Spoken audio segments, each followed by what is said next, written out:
بسم الله الرحمن الرحيم. الحمد لله والصلاة والسلام على رسول الله سيدنا محمد النبي الكريم وعلى آله وصحبه أجمعين. أما بعد فإن أصدق الحديث كتاب الله وخير الهدي هدي محمد صلى الله عليه وآله وسلم وشر الأمور محدثاتها وكل محدثة بدعة وكل بدعة ضلالة وكل ضلالة في النار أو كما قال صلى الله عليه وآله وسلم. Tuan-tuan, puan-puan yang berbahagia, Assalamualaikum warahmatullahi ta'ala wabarakatuh. Segala puji bagi Allah subhanahu wa ta'ala yang sudi mempertemukan kita kembali dalam kajian ilmu pengetahuan melalui subjek At-Tasawuful Islami, yang mana kita masih berada lagi dalam pembahasan pentingnya mengingat mati. Pada pelajaran yang telah lalu kita telah bincangkan ada dua masalah, dua sebab orang melupakan mati dan memanjangkan angan-angan dia. Satu, kejahilan tentang apa yang berkaitan dengan akhirat. Nah, kita lupa akhirat. Kita lupa bahawa kehidupan yang sebenarnya adalah akhirat kita. Nah, yang kedua adalah adanya cinta dunia mengelabui hati kita. Dia pandai dah belajar tentang akhirat. Bahkan yang paling berbahaya orang-orang yang mendalami ilmu agama pada awal kehidupan dia, karena diuji oleh Allah Subhanahu wa taala di waktu tua dia, akhirnya seakan-akan berpura-pura melupakan tentang akhirat dengan adanya diberikan pangkat, kemewahan di dalam kehidupan, sehingga tertipu. Sama dengan yang diceritakan di dalam Al-Quran, kalau sah itu namanya, maka sangat berbahaya kehidupan orang alim, yaitu Bal'am ibnu Ba'ura, dianggap alim besar, tertipu dengan dunia. Dunia ini sedap dan lezat.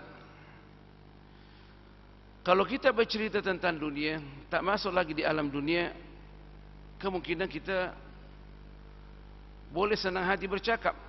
Sebab bercakap tentang teori ini paling sedap.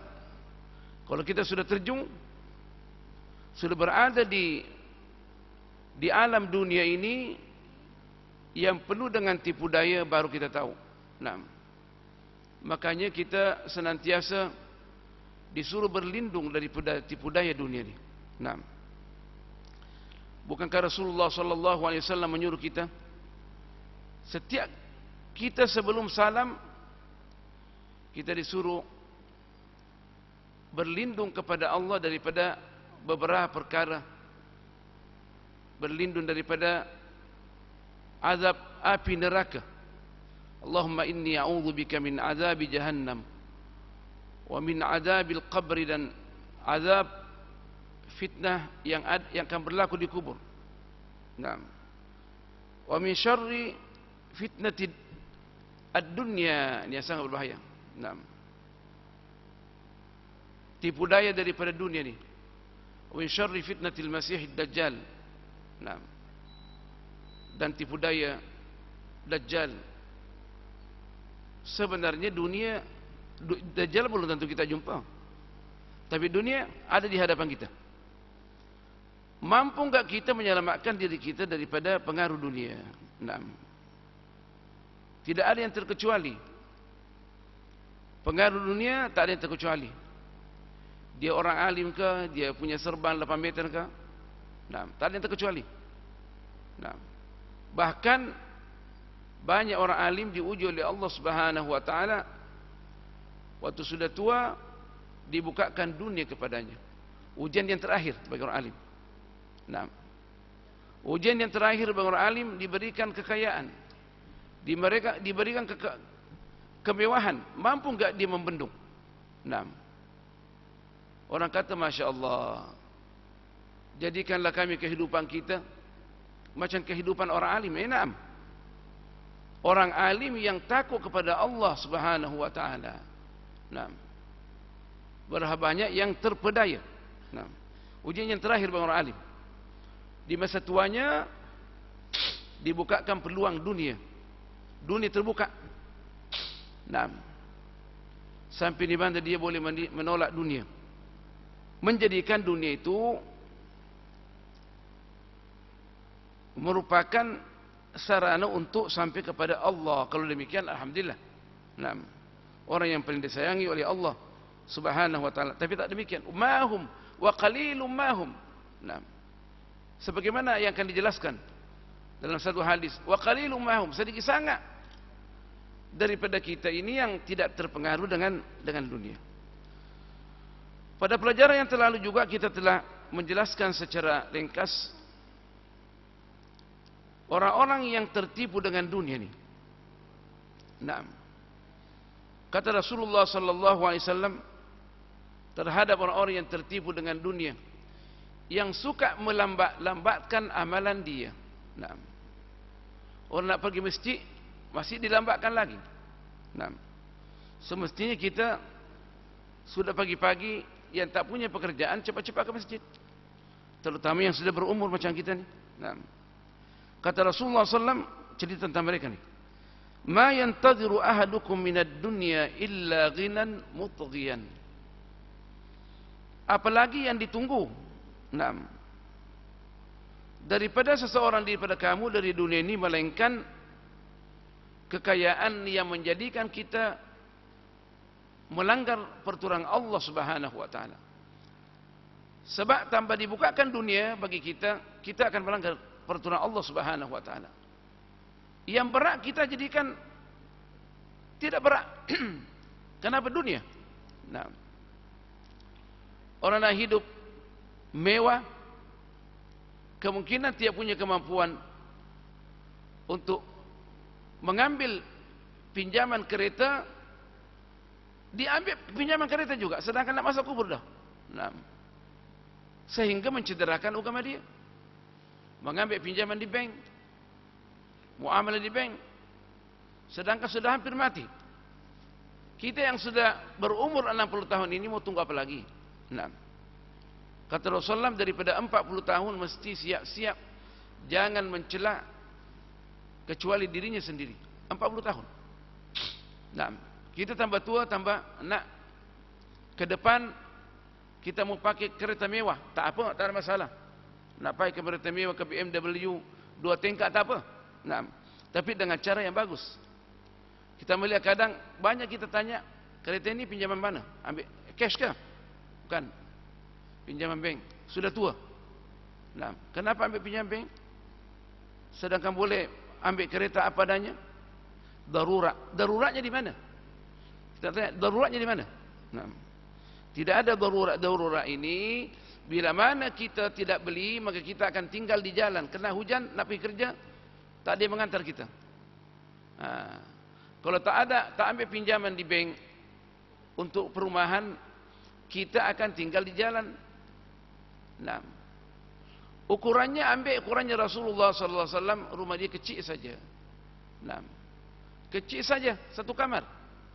Nah, jadikanlah Rasulullah sallallahu alaihi wasallam sebagai ikutan kita yang terbaik dalam menangani kes dunia ni. Nah, kita jangan terpengaruh dengan tuntutan dunia moden. Ditanya, kenapa beli? Ini darurat. Padahal tidak ada darurat pun. Nah, aw faqran musiyan, atau kefakiran yang menjadikan kita lupa segala-galanya. Konsep kefakiran di dalam Islam bukan berarti orang itu dia tak punya harta. Boleh saja orang yang mempunyai duit yang banyak, simpanan di bank berjuta-juta, masih dia katakan fakir miskin, fakir. Kenapa? Karena dia tidak puas dengan apa yang diperolehi. Nah, bukankah orang yang kaya dengan hati di dalam Islam? Nah, apa yang kita miliki dan kita redha terhadap Allah Subhanahu wa taala dengan pemberian kita adalah itulah kekayaan yang sebenarnya. Sebab kita tidak perlukan bantuan orang lain. Orang bertanya di zaman Al-Imam Hasan Basri, seorang tabi yang mulia, siapakah yang paling kaya di Basra ini? Orang yang terkaya siapa? Ada yang menjawab bahwa yang terkaya adalah Al-Imam Hasan Basri, yang mana makanan dan minuman sehari-hari dia tidak dapat dipenuhi. Orang menjawab, kau gila kah? Dia orang fakir miskin. Dia menjawab bahwa Al-Imam Hasan Basri tak pernah mengulurkan tangannya minta bantuan daripada kita. Tapi kitalah yang meminta bantuan Al-Imam Hasan Basri daripada ilmu yang diperolehinya. Jadi tak fakir miskin. Orang alim bila mana redha dengan pemberian Allah daripada ilmu yang ada, itu kekayaan yang paling mulia, yang terbaik. Supaya jangan menjejaskan identitinya sebagai alim karena dunia. Nah, kalau seandainya orang alim semuanya demikian, maka dunia ini akan selamat. Masalah yang timbul karena orang alim nak mengikuti cara kehidupan orang lain. Orang alim, Rasulullah SAW sudah berikan gambaran yang terbaik. Nah, kita disuruh supaya menuntut, mencari rezeki kita dengan penuh kemuliaan, jangan menghambakan diri. Nah, dan begitulah orang alim.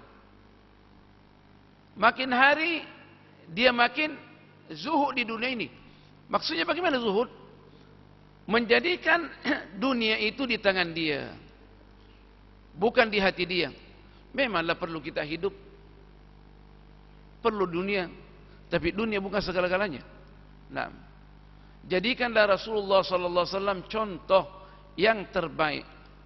Dan indahnya dalam Islam ini, keilmuan bukan ditengok karena sijil yang panjang lebar yang kita miliki. Nah, keilmuan dalam Islam, apa yang kita ketahui daripada Al-Quran dan As-Sunnah dan kita boleh amalkan, itu orang alim tu. Nah, jangan tertipu dengan serbang yang besar, dengan sijil yang panjang lebar, jangan tertipu. Ilmu, kata Imam Mujahid, sedikit pun yang kita amalkan, itulah ilmu yang menyelamatkan kita. Makanya Imam Ghazali dalam Ihya Ulumuddin ini yang kita sekarang bacakan ini, dia katakan untuk sampai kepada Allah tak perlu mana ilmu yang banyak. Ilmu yang ada sama kita amalkan, insyaallah selamat. Sebab Rasulullah SAW mengajarkan konsep tentang kehidupan dunia dan akhirat hanya dari beberapa kata saja. Rukun Islam 5, rukun iman 6, rukun ihsan 1 atau 2, cukup. Jadikan sebagai panduan umum untuk menyelusuri kehidupan ini selamat insyaallah. Nah, kita sudah jelaskan juga sahabat-sahabat Rasulullah sallallahu alaihi wasallam yang menimba ilmu daripada Rasulullah sallallahu alaihi wasallam bukan lama sangat. Ada orang yang datang ke Madinah 6 hari, ada orang 4 hari, kembali berdakwah di jalan Allah dengan baik. Nah, selamat. Nah, bila mana kita bandingkan dengan orang yang sekarang ini, yang mengumpulkan sijil sebagai jembatan untuk mengumpulkan harta. Nah, saya rasa orang yang pernah terjerumus dalam bidang akademik tahu persis benda ini, terutama yang bercakap ni. Nah, kita sudah mengalami benda ini daripada peringkat awal sampai terakhir. Nampaknya saya rasa itu semua tipuan. Nah, bagus bagi orang yang memiliki data yang banyak dan sijil yang panjang lebar, bila mana dia matlamatnya adalah khidmat Allah dan Rasulnya. Tapi siapa dia orangnya? Nah, kita bertanya siapa dia orangnya? Nah, yang tidak tertipu. Nah, siapa dia orangnya? Nah, kita nak tanya dia. Nah, jadi kata Rasulullah jangan tertipu sehingga kita ditipu dengan kefakiran yang menyebabkan kita lupa segala-galanya. Nah, punya 2 kereta nak 3 kereta, punya 3 kereta nak 4 kereta. Yang mereka nak tak dipakai semuanya. Hanya dipamerkan depan rumah saja. Ada kawan tu puluh-puluh kereta di depan rumah dia, tak dipakai pun. Nah, kalaulah kereta itu dipakai untuk di khidmat orang yang khidmat Islam seperti orang alim, alhamdulillah. Tapi hanya dipamerkan saja. Nah, rumah berapa biji? Nah, hanya semuanya dipamerkan saja. Dan itu adalah akan ditanya oleh Allah Subhanahu wa taala. Tuan-tuan dan puan berbahagia, kita hanya bercakap saja. Nah, bercakap secara umum. Yang nak menerima alhamdulillah, tak nak menerima pun alhamdulillah juga. Nah, kita hanya menyampaikan saja sebagaimana apa yang ditekankan oleh Rasulullah SAW. Ataukah apakah kita tidak menunggu kata Rasulullah SAW kecuali sakit yang menyebabkan kita tak boleh melaksanakan program kita, tak boleh bikin apa.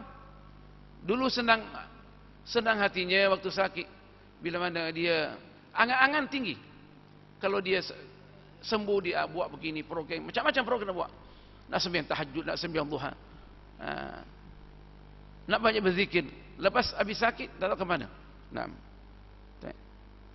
ataukah kita memang waktu sakit tak boleh bikin apa-apa sudah. Terutama waktu kita sakit nak mati, tak ada dah. Waktu nak sakit mati mau bikin apa? Dia tak pandai memprogram sebelum sakit, dia banyak beramal. Nah, kerana ditekankan sebelum kita sakit, perbanyaklah beramal. Supaya waktu kita sakit, pahala kita tetap berjalan. Ini banyak dalil yang menjelaskan ni. Orang sebelum sakit semestinya banyak beramal. Kalau boleh sembahyang duha 12 rakaat, kalau tak boleh 12 rakaat, sembahyang tahajud, baca Al-Quran paling kurang 1 juzuk 1 hari. 1 bulan adalah 30 juzuk. Bila mana ditimpa sakit, dalam Islam dia punya pahala tetap berjalan. Dulu kalau tiap-tiap bangun pagi sebelum azan fajar, sesudah azan fajar dia bersedekah untuk orang fakir miskin. Waktu dia tidak ada apa-apa, dia tak boleh bersedekah, dianggap dia masih lagi bersedekah. Indahnya Islam. Indahnya Islam. Naam. Au haraman mufannidan, atau kita berada di waktu tua, kita sudah nyanyok, tak boleh buat apa-apa. Naam. Tidak ada lain kecuali penyesalan saja. Alangkah baiknya kalau saya tak ada sudah. Naam. Waktu sekarang ini kita mampu untuk melaksanakan amalan yang terbanyak, buatlah semampu kita. Buatlah. Nah, kita di jalan apa salahnya di kereta baca subhanallah walhamdulillah wala ilaha illallah wallahu akbar. Nah, kita kadang tengok, ini orang tua pun kita tengok ni. Nah, di kereta dia pasang lagu-lagu yang menjadikan dia lalai daripada Allah. Apa salahnya kita buka siaran Al-Quran? Nah, kita tengok ni. Kita baru mengadakan perjalanan dengan orang tua. Buka saja naik di kereta, buka apa? Lagu-lagu yang menjadikan dia lalai daripada Allah Subhanahu wa taala. Sudah nak masuk di kubur, masih putar lagi lagu. Putarlah benda-benda yang dapat menguatkan hati kita, mendekatkan diri kita kepada Allah. Saya mengatakan seni ini tidak haram, lagu tidak haram.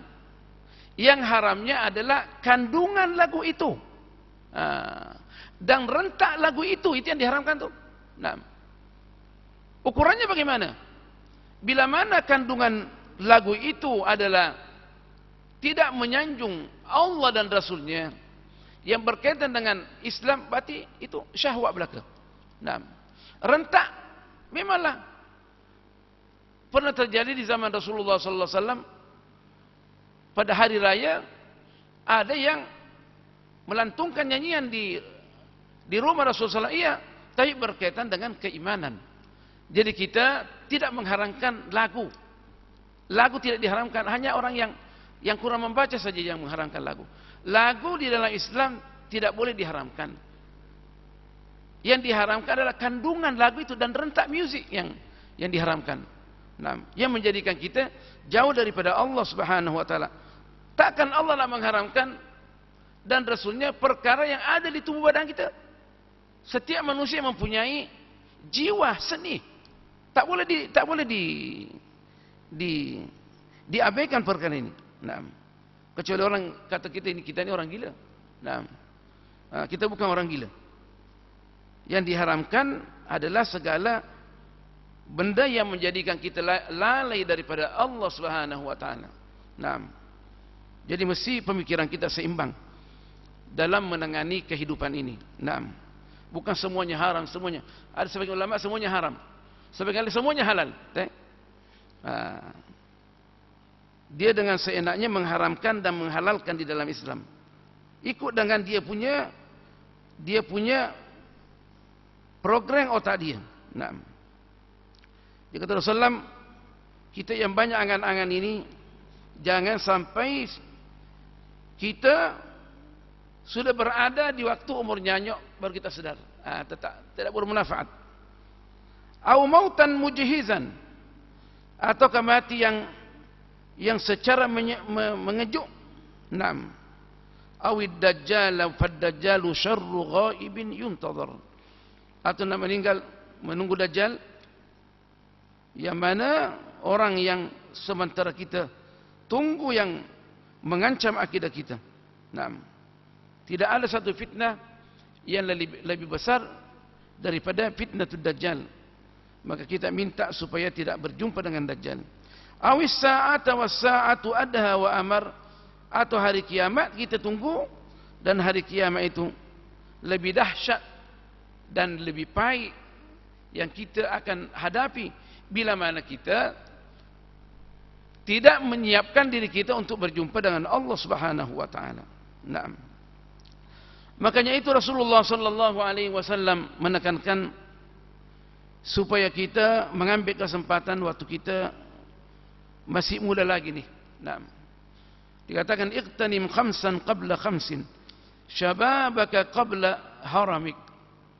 Waktu kita muda, kita masih kuat lagi, ambil kesempatanlah untuk beramal. Nah, sebenarnya konsep asy-syabab ini, sifat pemuda ini bukan saja maksudnya dia muda 25 tahun, tak. Ada orang 25 tahun tak boleh buat apa. Nah, kita waktu kuat nih. Nah, kita waktu kuat. Ada orang umurnya Masya Allah 60 tahun kalahkan anak muda. Saya baru ziarah Kelantan 3 hari yang lalu. Orang punya umur 70 tahun. Kalah anak muda, tegak. Allahu Akbar. Naam. Tapi alhamdulillah saya tengok dia ada dekat dengan Allah Subhanahu wa taala. Naam. Mandi air dingin waktu pagi. Naam. 70 tahun. Itu masih dianggap pemuda. Naam. Kalau dia gunakan kekuatan dia itu untuk Islam, Allahu Akbar. Orang yang paling berbahagia. Wa sihhataka qabla saqamik.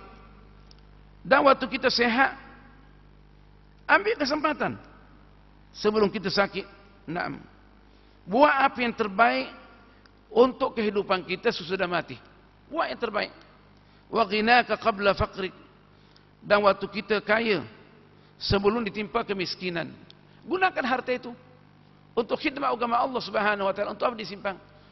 Kita simpang untuk anak-anak kita, belum tentu lagi anak kita akan salurkan kekayaan itu pada saluran yang meridhakan Allah Subhanahu wa taala. Naam. As-salafus salih semuanya mengatakan, kalau anak saya yang saya bina dengan pembinaan yang baik, semuanya akan ditangani rezekinya oleh Allah Subhanahu wa taala. Jadi yang paling penting bagaimana kita membina anak kita ke arah yang terbaik. Naam. Harta tidak pernah menyelesaikan permasalahan kita. Naam. Menurut saya lah. Naam. Harta tidak pernah menyelesaikan masalah kita. Modal insan yang bertakwa itu yang paling penting. Naam. Modal insan.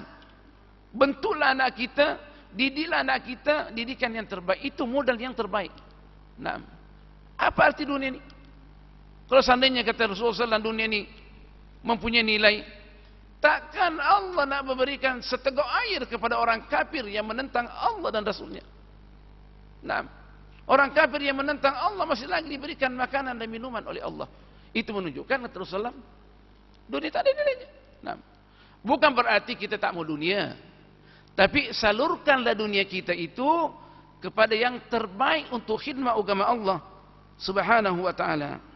Seperti mik ni kita perlu, kemungkinan kita perlu ganti.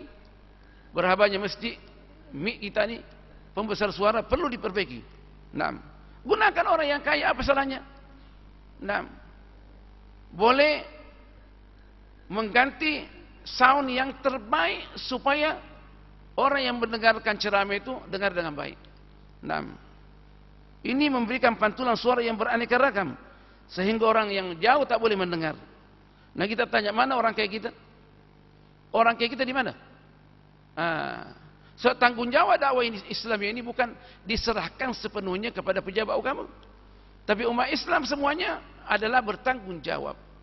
Nah, pejabat agama hanya mentadbir saja dan menyalurkan apa yang ada.